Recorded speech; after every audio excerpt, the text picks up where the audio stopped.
Trippers, welcome to episode 8 of the Chicago Neighborhood video series. Click the annotation above to start at the beginning. So, after long contract disputes and a little visit to the hospital, Brad, our main reporter, has returned to us today. So Brad, how's that arm? Oh, it's a little stiff, but I'll be great. Well, great, I'm glad it's a lot better. So where are we going today? We're headed to Little Italy. Well, Little Italy, well, we better get going. See you later. Little Italy is bordered on the north by 290, also known as the Eisenhower, west by Ashland Avenue, south by 16th Street, and on the east by 9094, which is also known as the Dan Ryan. Little Italy used to be a lot larger, but in the 50s the expressways took part of it, and in the 60s the University of Illinois Chicago moved from Navy Pier and into Little Italy, cutting into a little bit. But we'll have Brad tell us the rest of the story on Little Italy. Brad, where do we start? Well, Brad, we're here at Taylor and Morgan Street, right where Little Italy began around the turn of the 20th century. Back then, when immigrants came in from Italy, when they were coming through Ellis Island in New York, chances are if they were coming to Chicago, they already knew to be right here at Morgan and Taylor Street.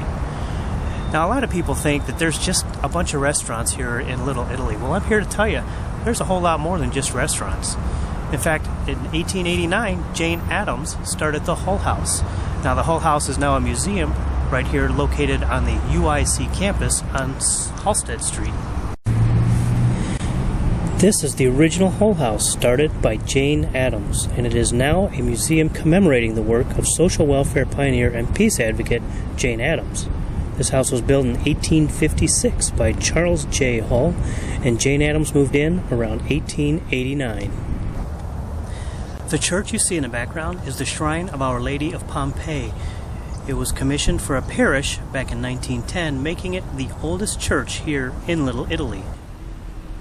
The statue behind me is of Christopher Columbus. This statue was commissioned for the 1893 World Columbian Exposition, and is now on the west end of the Arago Park inside of Little Italy.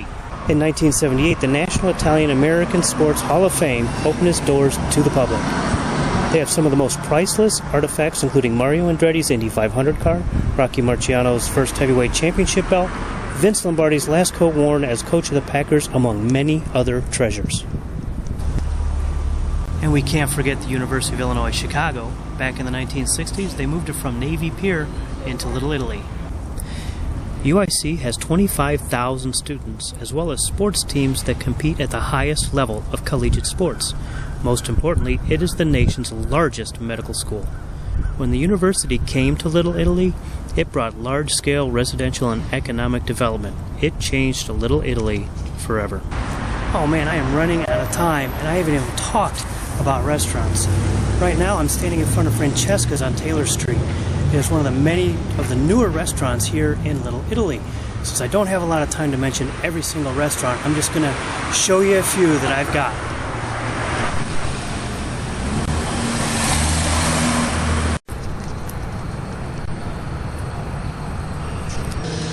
Fontano's grocery store has been around since the 1960s. And kids used to come in and ask for sandwiches, and they were always getting turned away because they didn't have any. So the owner decided to open up a sandwich shop. And so you've got the sub shop now, and they still do have groceries. And the sub shop has been a very big success. But I'll tell you what, Brad, I am running out of time. I just don't have enough time to get through all of Little Italy. So I invite people to come back here and explore. There is so much to see and do. For now, I'm going to go find me something to eat because I'm getting a little hungry. And that means it's back to you in the apartment. Wow, there's a whole lot to do in Little Italy. Maybe we'll do a second video on that. We'll see. Well, if you'd like to start these neighborhood video series, go ahead and click the annotation above. It'll take you to the very first episode. And until next time, safe travels. We're going to Little Italy.